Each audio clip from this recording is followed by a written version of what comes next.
Welcome to Fear and Greed, the week ahead. I'm Sean Aylmer, and as always, I'm joined by economist Stephen Koukoulas. You'll find him at thekouk.com, TheKouk.com, and on Twitter using the handle thekouk. Stephen, good morning. Top of the morning to you, Sean. Now, Stephen, top of the morning, you have a side hustle going on, and I think it's time that we explore this. We've been hearing about it for months off air, but you are now a small business owner. Yes. Is that fair to say? It is fair to say. How's it going? Explain what it is and how's it going? About a year ago, I set up a ceramic fruit sculpture importing business. So it's called Pink Pear, and it imports these wonderful ceramic and fibre resin for the larger items, apples, bananas, cherries, pomegranates, and they're decorative sculptures. And just this last weekend, I was at the Melbourne Design Show in Jeff's Shed, just near the Yarra River.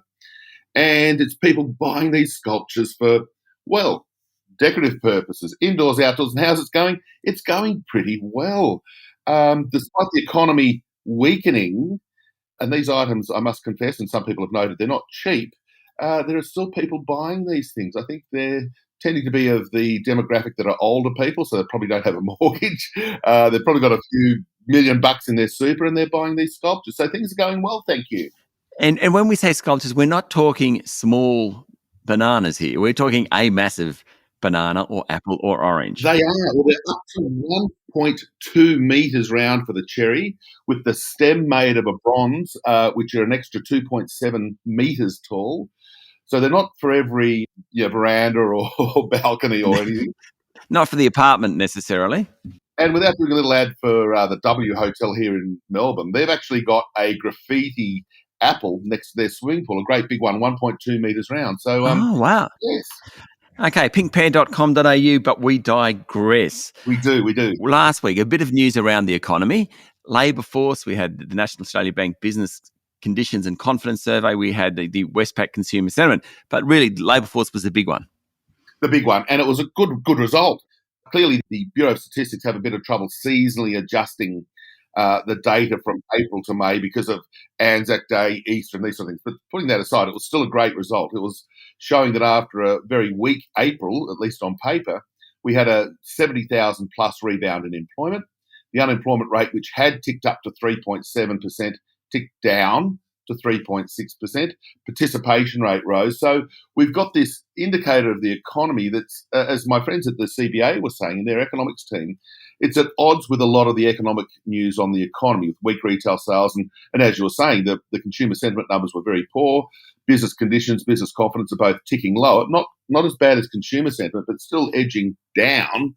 And so here we have got this jobs strength, and it is unambiguously strong when the economy's slowing. Because Jerome Powell, the US Federal Reserve Chair last week, also talked about the strength in the jobs market. It just seems to be a developed economy phenomenon at the moment. While growth is slowing, jobs, they're probably past their peak, but they're still strong. Yes. Well, our unemployment rate hit 3.4% in October, so 3.6. So again, not a bad result at all. In fact, anything sub 4% is a good result for unemployment. But yeah, there's a bit of a turning point occurring. And even last week, it sometimes gets the focus of markets. The initial jobless claims, which are sort of new listings on unemployment in the US, it ticked up. And for the last month or so, it's starting to increase. And that's usually a really reliable leading indicator of US labour market conditions. But again, it's not bad. It's just reflecting the slowdown that's occurring. So you're quite right. It's in the US, the UK, Canada, even in New Zealand, which was confirmed in recession last week.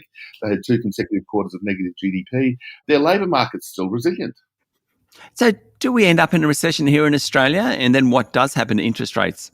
I don't think we're heading to recession. The second half of 2023 will be weak. The economic activity indicators, particularly as they relate to the household sector and us consumers, are weak. There's no doubt about it.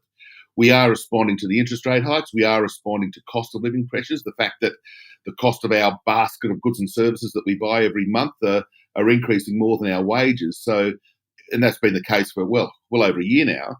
You've got this situation where consumers are responding. To get a recession, this is where I don't think we're getting a recession, and this was reflected in the NAB data last week. Businesses are still investing. They're still ramping up their CapEx. They're buying machinery and equipment, IT.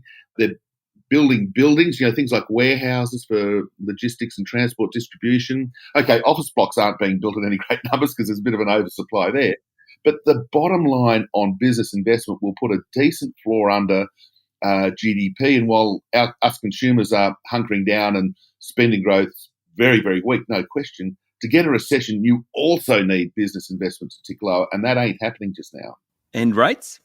Rates, look,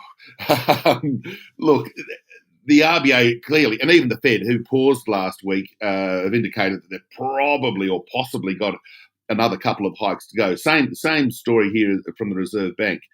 The labour force numbers obviously tilted the bias towards another hike, but not this week, but next week we get the monthly CPI, which will be very important, plus a range of other sort of partial indicators on the economy. So it's generally the jury's out, and we are really, truly on data watch. And, if the CPI that comes out next week is a little elevated, then, well, the RBA probably go again. If it happens to be a bit weaker, and hopefully it is, because we had last week, the US CPI came in at only, 4%, down from 10% almost a year ago. So inflation around the world is falling. Will that show up in Australia? If it does, then the RBA might have as they say, a hawkish pause. So sounding hawkish, but not hiking. Fair enough. Stephen, enjoy your week. Thank you, Sean. That was economist Stephen Koukoulas, better known as the Kook. Don't forget, pinkpear.com.au. Well worth a look. Indeed. You can find Stephen at thekook.com and follow him on Twitter using the handle thekook. I'm Sean Aylmer, and this is Fear and Greed, the week ahead.